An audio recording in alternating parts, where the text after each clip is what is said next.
രാജ്യത്ത് പരീക്ഷാ ക്രമക്കേടുകളെ ചൊല്ലിയും പ്രക്ഷോഭങ്ങളെ ചൊല്ലിയും വാദപ്രതിവാദങ്ങൾ മുറുകുന്നതിനിടെ നിർണായക രാഷ്ട്രീയ നീക്കം ഇന്ന് ഡൽഹിയിൽ ഉണ്ടായി.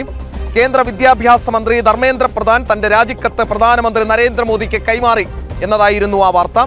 നീറ്റ് പരീക്ഷാ വിവാദങ്ങളുടെയും സമരങ്ങളുടെയും പശ്ചാത്തലത്തിൽ വിദ്യാർത്ഥികളുടെ ഭാവി മുൻനിർത്തിയും വിഷയത്തെ രാഷ്ട്രീയവൽക്കരിച്ച് മുതലെടുക്കാൻ ശ്രമിക്കുന്ന രാജ്യവിരുദ്ധ ശക്തികളുടെ നീക്കങ്ങളെ തടയാനുമാണ് താൻ പദവിയൊഴിയുന്നതെന്ന് ധർമ്മേന്ദ്ര പ്രധാൻ വ്യക്തമാക്കുകയും ചെയ്തിട്ടുണ്ട്. 4 പതിറ്റാണ്ടോളം വിദ്യാർത്ഥി പ്രവർത്തന രംഗത്ത് വിദ്യാർത്ഥികളുമായി ബന്ധപ്പെട്ട് വിദ്യാഭ്യാസ മേഖലയുമായി ബന്ധപ്പെട്ട് പ്രവർത്തിച്ച ആളാണ് ധർമ്മേന്ദ്ര പ്രധാൻ.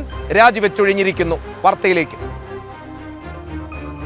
നീറ്റ് UG പരീക്ഷയുമായി ബന്ധപ്പെട്ട വിവാദങ്ങൾക്കൊടുവിൽ കേന്ദ്ര ഭരണസിരാ കേന്ദ്രത്തിൽ വൻ രാഷ്ട്രീയ മാറ്റത്തിന് വഴിവെച്ചിരിക്കുകയാണ്. കേന്ദ്ര വിദ്യാഭ്യാസ മന്ത്രി ധർമ്മേന്ദ്ര പ്രധാൻ തന്റെ രാജിക്കത്ത് പ്രധാനമന്ത്രിക്ക് അയച്ചു. വിദ്യാർത്ഥികളുടെയും യുവാക്കളുടെയും അക്കാഡമിക് ഭാവി മുൻനിർത്തിയാണ് ഈ തീരുമാനമെന്ന് അദ്ദേഹം പ്രസ്താവനയിലൂടെ വ്യക്തമാക്കി. മെയ് 3 ക്രമക്കേടുകൾ ശ്രദ്ധയിൽപ്പെട്ട ഉടൻ തന്നെ വിഷയം CBIക്ക് വിടുകയും പരീക്ഷ റദ്ദാക്കി ജൂൺ 21 വിജയകരമായി പുനഃപരിശോധന നടത്തുകയും ചെയ്തതായി അദ്ദേഹം ചൂണ്ടിക്കാട്ടി. 20 ലക്ഷത്തിലധികം വിദ്യാർത്ഥികളുടെ ഭാവി സംരക്ഷിക്കാൻ കേന്ദ്ര സംസ്ഥാന സർക്കാരുകൾ ഒന്നിച്ച് പ്രവർത്തിക്കുകയും ജൂലൈ 16 ഫലം പ്രസിദ്ധീകരിക്കുകയും ചെയ്തു. എന്നിരുന്നാലും ഉത്തരവാദിത്തങ്ങളിൽ നിന്ന് ഒളിച്ചോടാനല്ല, മറിച്ച് ഈ പ്രതിസന്ധിയെ മറയാക്കി ഉയർന്നു വന്ന കുപ്രചരണങ്ങൾക്ക് തടയിടാനാണ് രാജിയെന്ന് അദ്ദേഹം വ്യക്തമാക്കി. സമരങ്ങളുടെയും പ്രക്ഷോഭങ്ങളുടെയും മറവിൽ ചില നിക്ഷിപ്ത ശക്തികളും രാജ്യവിരുദ്ധ അജണ്ടയുള്ളവരും വിദ്യാർത്ഥികളെ തെറ്റിദ്ധരിപ്പിക്കുവാനും വിദ്വേഷം പടർത്തുവാനും ശ്രമിച്ചതായി അദ്ദേഹം തുറന്നടിച്ചു. നിയമപരമായ തടസ്സങ്ങളിൽപ്പെട്ട് കുട്ടികളുടെ പഠന സമയം നഷ്ടപ്പെടരുതെന്നും അവർക്ക് സമാധാനപരമായ അന്തരീക്ഷം ഒരുക്കണമെന്നുമാണ് തന്റെ ആഗ്രഹമെന്ന്